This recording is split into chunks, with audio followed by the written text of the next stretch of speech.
ओम नमो भगवते वासुदेवाय। ओम नमो भगवते वासुदेवाय। ओम नमो भगवते वासुदेवाय। ओम ओम नमो भगवते वासुदेवाय। ओम नमो भगवते वासुदेवाय। ओम ओम नमो भगवते वासुदेवाय। तत्त्वं त्यजामि दयितं द्विजदेवदत्तं। तत्त्वं देवं द्विजदेव यस्मिन् मनोदृग् अपि नो न व्याति लग्नम्। अपि न जाति लगी मामचारु शृङ्ग्यर्हसि नेतुम् अनुव्रतं ते। मां चारु संजय अस्ति नूतम अनुतम ते चित्तं यतः प्रतिसरन्तु शिवाः सचिव्यः। चित्तम यथा चित्तं तु शिवा सत्वया मेरे Yes, yes, please. हरे कृष्ण दंडवत आशीष प्रकट आशीष प्रकट की है translation. Lord Brahma, who is worshipped by the Brahmins, has very mercifully given you to me. And that's why I have met you. I do not want to give up your company, for mind and eyes are fixed upon you and cannot be drawn away. O woman, with beautiful race blessed, I am your follower. You may take me wherever you want, and your friends may also follow me. Purport. Now, Avindra frankly admits his weakness. He was attracted to Parikshita, and therefore, before she could say, "But I have no business with you," he expressed his desire to be united with her. He was so attracted that he was ready to go anywhere, hell or heaven, in her company. When one is absorbed in lust and the influence of sex, one surrenders to the feel of woman without reservation. Sri Madhavacharya remarks in his connection that when one engages in joking and talking like a crazy person, one may say anything and everything, but his words will be meaningless. Hare Krishna, Prabhupada. Hare Krishna. I do not want to give up your company, for my mind and eyes are fixed upon you and cannot be drawn away. O woman with beautiful raised breasts, I am your follower. You may take me wherever you like, and your friends may also follow me. So now Maharaj Agnidhara is fully in bodily consciousness. Now he understands she is very much a woman. He knows three things. He knows she's a woman. He knows he wants to enjoy her company. And three, he's willing to pay any price for it. So you see, Pumsham Striya Mithuni Bhavam Etam Tayor Mitho Hridaya Grantimahu. So Tayor Mitho Hridaya Grantimahu. When one is maddened by sex desire, he or she lose their sense. Then it makes then one is maddened. One does not realize what is the consequence.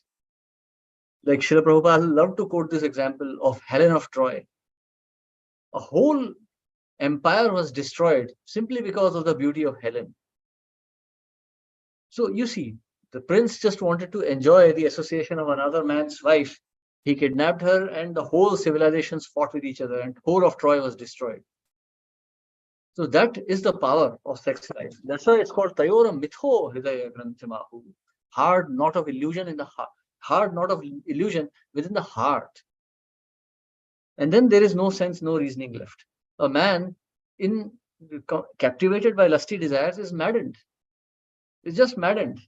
So this is not just applicable to sex desire, it's applicable to any kind of material desire. People work like crazy. In Japan, there is a concept of work death. There's a Japanese word for it. People just die. They work so hard, they just die. It is considered a great insult in Japan if someone loses his job. So why? Because they're so attached to work. And that's madness. The purpose of human life is not to make some tractors or make some aeroplanes or make buildings or to have sex. That's not human life meant for. Uttishta Jagrat Prapya Varan Nibodhita. Try to understand what great benediction you received in the form of a human life. Like when Srila Prabhupada was speaking to Upendra Prabhu, he said the same thing. He said, pick up anyone from the street. Sex, if you want, you can get it anywhere in this world. But if you want Krishna, that's difficult. That's not so simple. In human form, one is meant to realize Krishna, especially those who have become devotees, especially those who are chanting the holy names of the Lord. For them to become attracted by sex life, that is the greatest travesty. You know, like we were seeing the other day also, this verse that Srila Prabhupada was quoting, that it is more regrettable than drinking poison willingly. Ha hanta hanta vishabhakshana topya sadhu. You know, is more abominable than drinking poison willingly. Why? You already obtained the nectar of Krishna. So you may not have tasted it yet, but it is very much there. It's real. You know, if you engage yourself in bhakti, if you engage yourself in the service of Krishna, you will get a taste of that nectar. It may not be prem, it may not be bhav, it may not even be ruchi at this stage. It may not even be nishtha, but you will get some taste when you render devotional service to Krishna. You know, ahetuki, without any motivation. Most of the devotees who fall down or who don't relish bhakti, they're the ones who are doing it with some hetu, with some purpose. You know, if I please this grahastha with such and such sweet words, the grahastha will pay me money. If I do so and so, he'll be happy. One who preaches with this mindset can never preach Krishna. No. So such people then become attracted to the luster of this material world. One has to preach Krishna ahetuki, apratihata ahetuki, without interruption, without any personal motive. Then one will taste spiritual life. Otherwise, one will be maddened in this material world. Maya does not exist only in the form of a woman or a man. Maya exists in so many forms. In the forms of education, she exists in the form of prestige, in the form of position in the society, in the form of society itself. All that is Maya. I am Indian, I am Punjabi, I am Bengali, I am Marathi. All this is Maya. I have a wife, I am a father to nice children. Maya. I am an engineer, I am so brilliant. I am a doctor, I am so intelligent. All is Maya. This education that we receive in the form of sciences, material sciences, in the form of engineering, science, technology, all this is not coming from Devi Saraswati. It comes from Mother Durga. This is illusion, this knowledge. The knowledge coming from Mother Saraswati is enlightening. The knowledge coming from Durga is darkness. So we are getting into darkness. That's why we say Om Ajnana Timirandhasya, grossest of darkness. This is the grossest of darkness that I think I am knowledgeable. So if one wants to get out of it, one has to render unalloyed devotional service. Unalloyed devotional service doesn't mean that you have to become a sannyasi in Himalayas to preach. No, you can stay a householder and still do it. Unalloyed devotional service means without any motivation. Unalloyed. What is alloy? Mixture of metals. Alloy means, we say brass is an alloy. Why? Why is it an alloy? Because it's aluminium, copper, and so many things. So it's an alloy because materials are mixed with each other. So devotional service, when it is mixed with karma, it's called karma mishrit bhakti. That bhakti will never give us happiness. So unalloyed devotional service, you can do it. Just do it without any motivation. Just do it only as a service, only as an offering to the acharyas. And then see the result for yourself. You don't even need to do it all your life. Just do it for 5 minutes a day and see the result yourself. Hare Krishna. Yes. Any questions or comments? Hare Krishna, one question. We Yes. just discussed about Saraswati Devi and Durga Mata. What is Kali's role then? Kali is Durga. Oh, I see. When Durga Devi gets very angry, she becomes Kali. Oh, Then she's also known as, like if you know the Rajput regiment, they worship Ranachandi. mm-hmm. Yeah, that's Ranachandi. You can see her like blood is dripping from her mouth. Yeah. She accepts the offering of blood of the enemies. Kali also means jo kalyan karti. So Kalyan, what Kalyan that Kali does is like she punishes us. That's the Kalyan she does for us. She punishes us for our material desires so that we learn our lesson. Okay, okay. Any form of the Lord cannot be, any energies of the Lord cannot be inauspicious. So this is why Devi, Durga Devi and Kali, both are Hmm. Shiva concepts. Yes, because they are representing the external form of energy. Correct. That's clear. That's right. Thank you very Hari much. Hari. Yes. So we continue. Text 17. Shri Shuka Uvacha. Sukovacha. Iti lalananunayati visharado gramya vaidagdaya paribhashasya tam. In the last Vishrado Grami Vidyaye Parivastasita. Vibudha vadhum, vibudha vadhum, vibudha matir adhisa bhajayam asa. Vidur, Viduram, Vidur, Matra, Adhikshay, Ajjanam, Asa. Yes. Would someone like to read this? Hare Krishna Prabhuji. May I read? Yes, please. Translation. Shukadeva Goswami continued. Maharaj Agnidra, whose intelligence was like that of a demigod, knew the art of flattering women to win them to his side. He therefore pleased that celestial girl with his lusty words and gained her favor. Purport. Since King Agnidra was a devotee, he actually had no attraction for material enjoyment. But because he wanted a wife for progeny and Lord Brahma had sent Purvachitti for this purpose, he expertly pleased her with flattering words. Women are attracted by a man's flattering words. One who is expert in this art of flattery is called a vidagdha. Thank you very much. Hare Krishna. Hare Krishna. Apparently, our organization is full of these Vidagdha Madhavs. So we have so much of illicit sex going on in our organization. It's like not even a laughing matter, really. There are so many so-called Prabhujis and so-called Matajis. It's what goes on, really. That's why, we should not be mixing men and women so freely. Because it's a cause of hell. Like eventually, one who indulges in illicit sex within ISKCON, he'll be kicked out.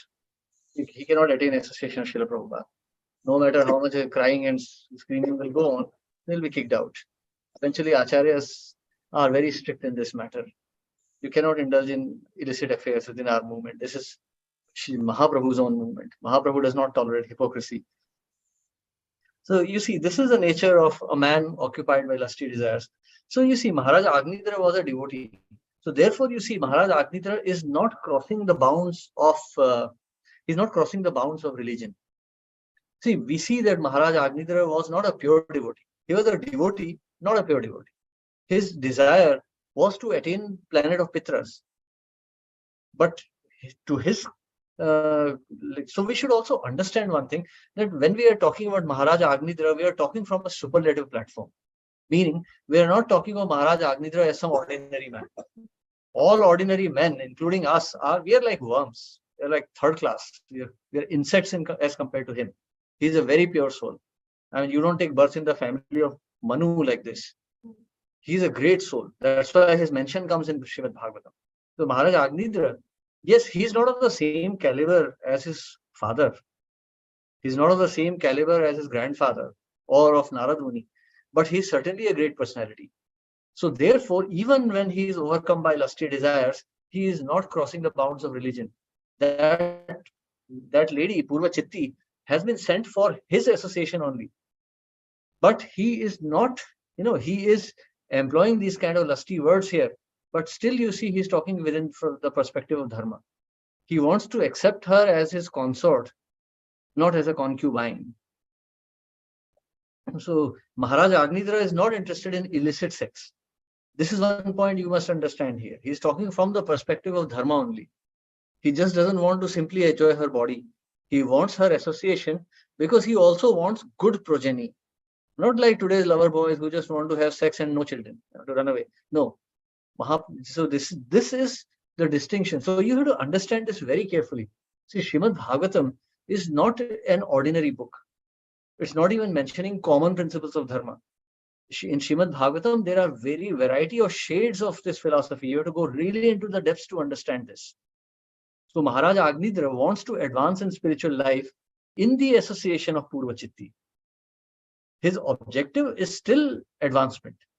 Of course, that advancement is not advancement directly to the spiritual world, but still it is advancement.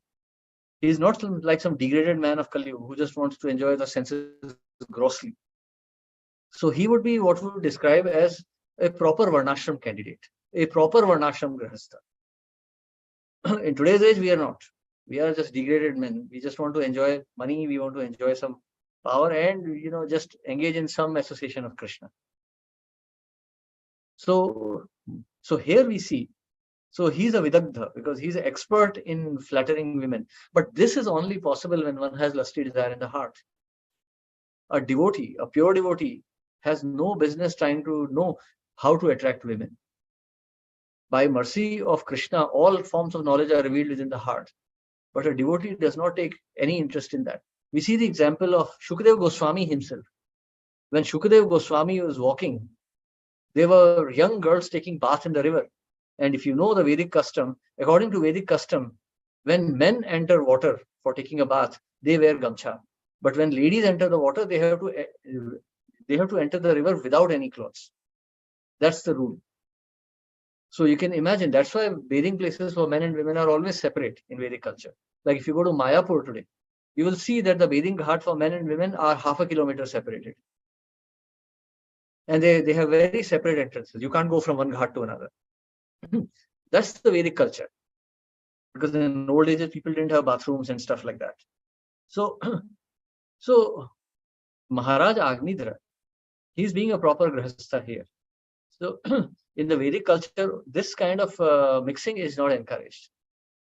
So Maharaj Agnidra is going by the proper rules and regulations. A devotee has no business even with this. So Maharaj, when Shukadeva Goswami was walking, he came across the place where girls were taking a bath. And he was in so much ecstasy of love of Godhead. He was so detached from material nature that he did not even notice. So someone like us may notice and we may restrain ourselves, understanding that we are Vaishnavas, we represent Prabhupada, so we should not look at this. But someone of the caliber of Shukadeva Goswami was not even aware. Forget about being, restraining himself. He was not even aware of what was going on around him. So that is another standard of devotion, the highest standard of devotion. Narada Muni did not approach the daughters of Daksha, because daughters of Daksha, because they were women, so he did not approach them to give them any spiritual knowledge. So we have to understand, these are lessons for us. We have to see how we apply them in our lives. So as we were discussing yesterday also, as far as possible, Prabhuji should not be preaching to Matajis. Ladies should depend on their husbands. And that's it. Because if a lady becomes attracted to a preacher or something, that's the greatest fall down for the lady as well as for the preacher. Because for a preacher, a lady is like his daughter. That's because he's teaching her. So to become attracted to someone who's preaching, then it's almost like, getting attracted to one's own daughter. And that's abominable. But that should not even happen because according to Vedic culture, women take education from their father, from their husband, and from their sons. We see the example here of Devahuti. She took education from her son.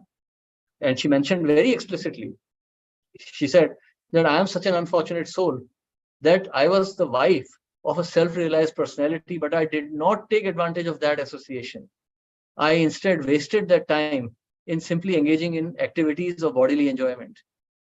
Therefore, now I am full of fear of this material nature. Therefore, my dear son, O Lord, please give me that knowledge by which one becomes free from the fear of material nature. So that's the standard that Matajis should follow, that they should aspire to. To become a feminist in this world is very easy. Anyone can take a banner and start screaming and howling. But to become self-realized is very, very difficult. And in the body of a woman, it is practically impossible.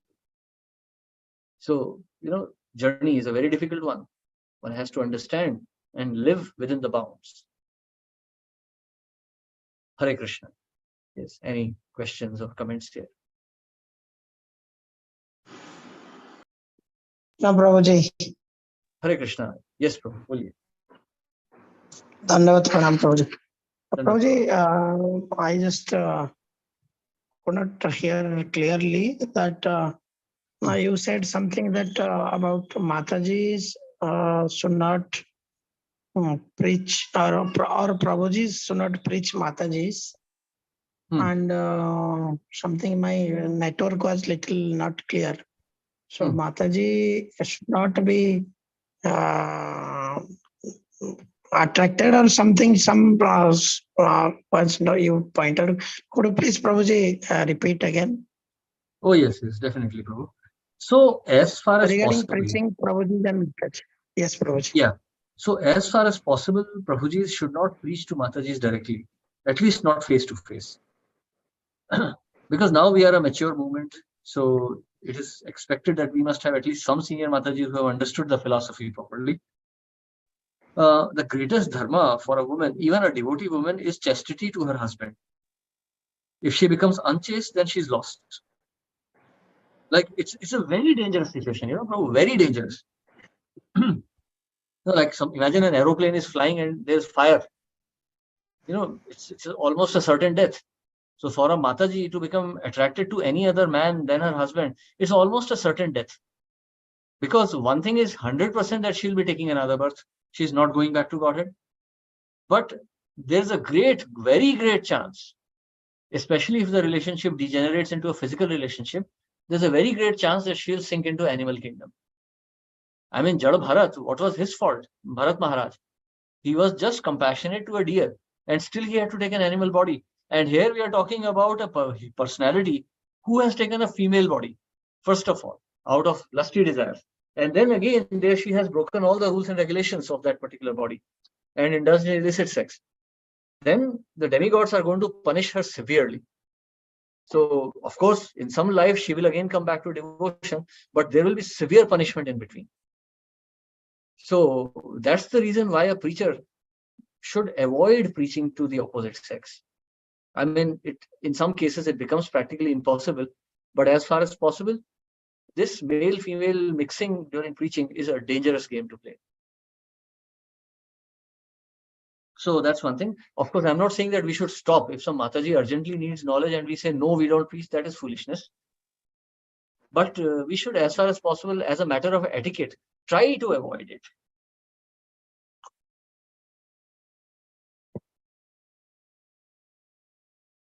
One should not look forward to preaching. Okay, now I'll go to a women's college and I'll preach. No, don't do that.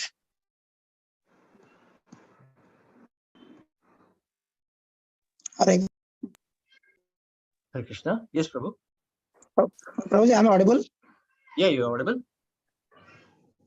It is nice Thank you, Prabhuji, for this thing, the explanation. So, Prabhuji, how when we do preaching, to a husband, wife, somewhere they're together, or one to preaching, we try to see anybody favorable or anybody is a little bit interested, and we start telling them about ISKCON and all these things. And then after they're joining in Zoom class or listening. Is that okay, Prabhuji? That's perfect. That's no problem at all. Zoom. But don't put on the video. Sometimes some Madhis. Okay. Yes. And sometimes, I could sense it. Nowadays there are many devotees, Matajis or girls. They like some of our brahmacharis. This Prabhuji class is very nice. That Prabhuji's class is very nice. So that way they are attracted to the class or the lecture of that Prabhuji's. So you mean to say, Prabhuji, that should not be slowly, gradually one may develop some desire towards that Prabhuji like that? Very much. I have a simple test, Prabhu. Okay. A very simple test. Now, if some Mataji says, oh, I like that Prabhuji is preaching. So just ask her a question. What is he preaching? What's the philosophy he's preaching? I mean, like we had a professor, Srinivasan. He used to teach us physics. People used to like him. Girls also used to like him. But we didn't like him because he was handsome or something. We liked him because his knowledge of physics was good. If you like a teacher, then there must be knowledge. You must have acquired some knowledge. You like the principle. Prabhupada says, spiritual master is not a person, he is a principle. So the compassion of a spiritual master is also a principle. So if someone likes some preacher, why do they like him? Do they like his philosophy?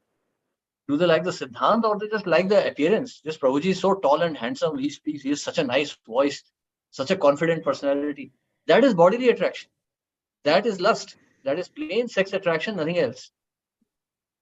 Like within our ISKCON, I'll give you one very simple example. If people love some preacher, then why can't they love Prabhupada? That philosophy which a preacher is giving is just a tiny, tiny, tiny fraction of the real philosophy that Srila Prabhupada has given.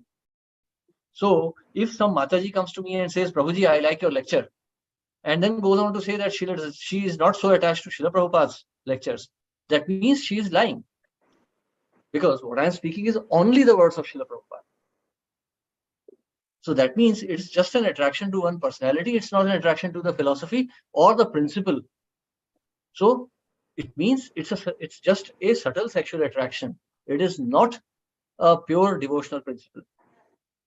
Of course, you may like preacher. I mean, I like so many preachers. One of my godbrothers, His Grace Shyamvallabh Prabhu, I really used to like him very much. He was strict brahmachari. His Siddhanta was perfect. Of course, his physical appearance was like that of a demigod, but his intellectual capacity was, he was simply like Brahaspati. Brilliant and very compassionate.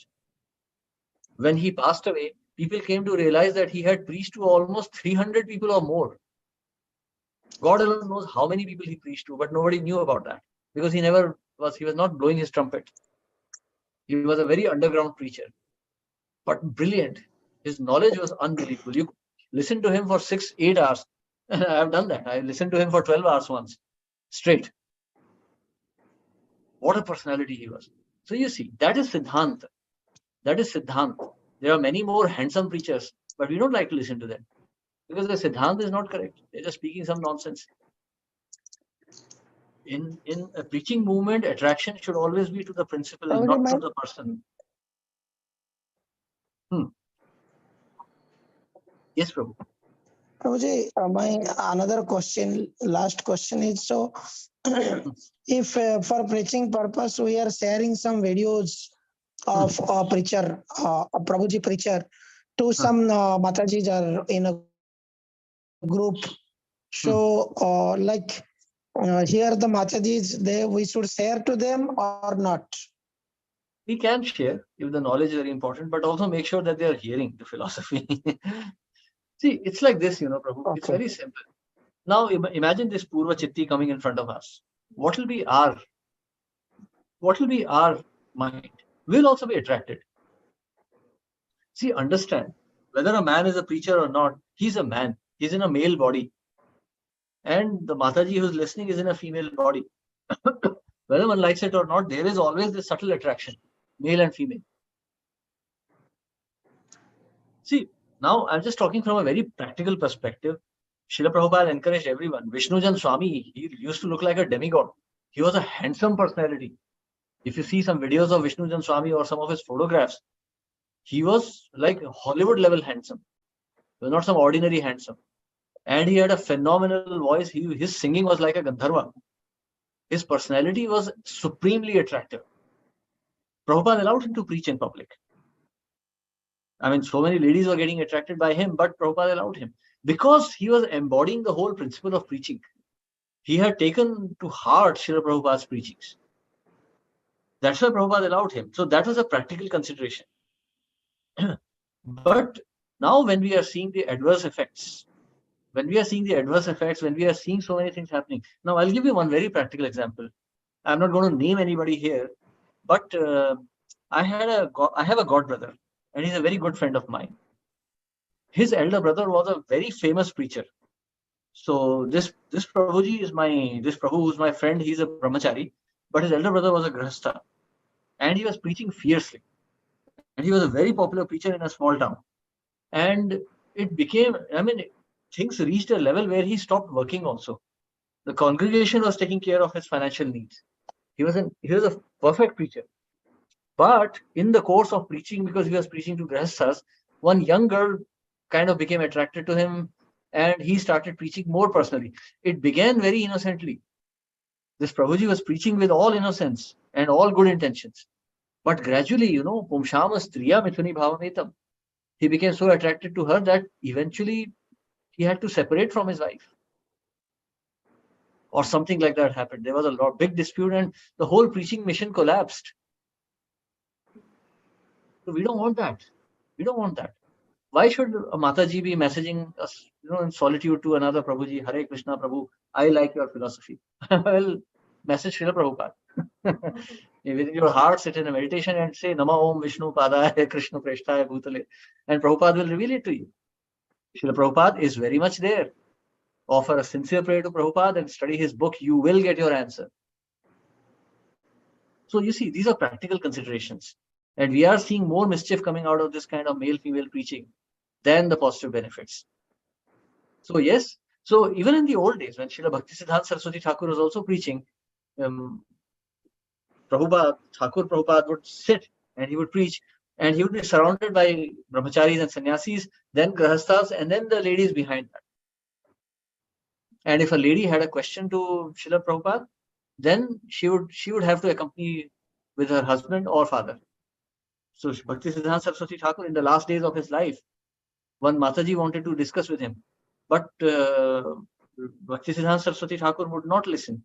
He said, no, you come with your husband. She said, no, there is something very private. He said, no, there is nothing private between a husband and wife. She has to speak in front of her husband or not at all. Prabhupada writes in his book, in his diary, he says, Srila Bhaktisiddhanta Saraswati Thakur was almost the age of grandfather to this woman, but he would not speak alone with her. That's the etiquette. We don't take any chances. That's why aeroplanes have two pilots. One can fly, but two always fly. And they always exchange commands with each other. In railways, if you can check some YouTube videos of Indian Railways also, always two drivers. One will say, next signal, double yellow. Then this driver will call out that signal. Next signal, double yellow, speed 35. We'll reduce speed to 35. They'll confirm with each other every action, because it's a serious, responsible position. You don't take things frivolously there. There could be an accident. In Bhakti also, we don't want fall downs.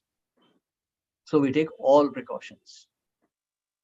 Prabhu, attaining the lotus feet of an Acharya like Srila Prabhupada in this life is a great, great, great privilege. You should never let it go.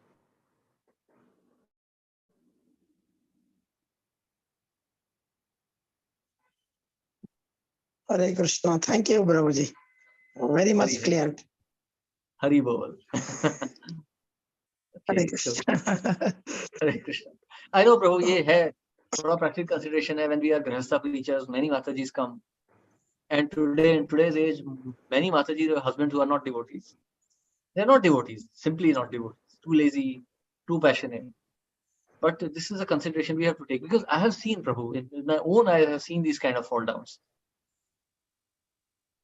See, it is the nature of a lady So preacher to has to be like a man. extremely careful.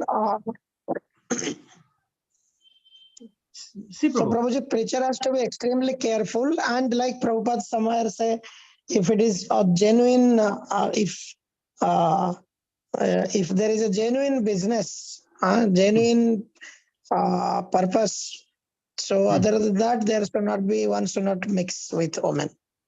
not at all, not at all. Fire and butter. Yes, And our, Prabhuji. and unfortunately, not just our, like any movement in today's age is full of these kind of debauchee men who pretend to be Vaishnavas just to attract the hearts of innocent ladies and corrupt them. They go to hell, ladies go to hell. Yes, I mean, Prabhuji. Yes, Prabhuji. like even if one is innocent, if a Mataji is innocent and she falls into this love affair, she will still go to hell. Because, if you touch fire innocently, it will still burn. So any Mataji or any Prabhuji who falls into illicit sex will have to suffer punishments in hell.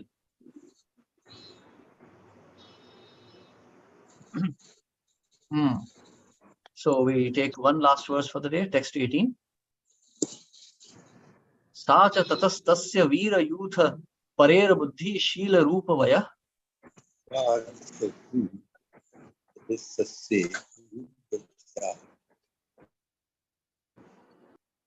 श्रियोदार्येण पराक्षिप्त मनास्तेन सहायुतायुत Suryadhari Yani Prakaspata Manastin Sahavika परिवत्सरोपलक्षणं कालं जम्बूद्वीप पतिना भौम स्वर्ग भोगान बुभुजे. Parivastasate Rupatakam Kalam Jambudvipe Tihe Bhuma Hogan Vijay. Yes. Would someone like to read this?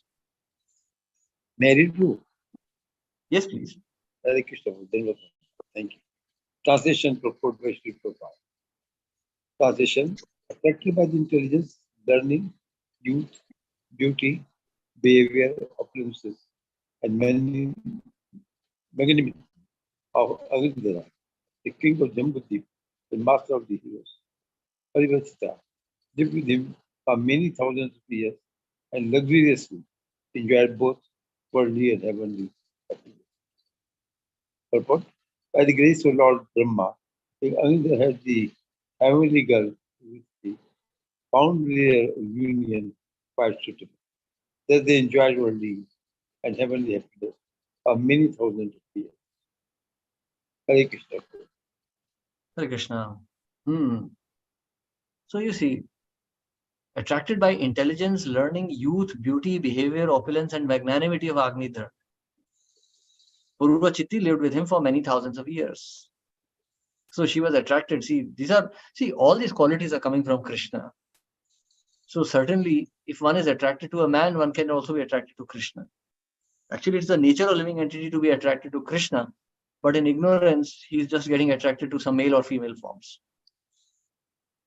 So Purva Chitti was attracted by all these qualities, and then she lived with Agnidra for many years. And when we meet tomorrow, we're going to finish this chapter. It's a small one left now. We're going to see how they lived, and Maharaj Agnidra fulfilled his obligation, dividing this earth into 9 parts and giving all this, like giving birth to suitable sons, and eventually attaining the planet where Purva Chitti went. So, yes, any questions or comments here? So please remember, these are all external appearances. Purva Chitti was not attracted to the spiritual qualifications of Agnidra. She was just attracted by the external appearances. So please understand, this Pumshama Striya Mithuni Bhavametam. There's only sex attraction in this world. You may call it by any name, any exalted name, like, like some exalted marriage or divine marriage or divine union, but all this is nonsense. It is just sex attraction. In this material world, there is no question of spiritual knowledge. There is no question of spiritual attraction. This is all material, bodily.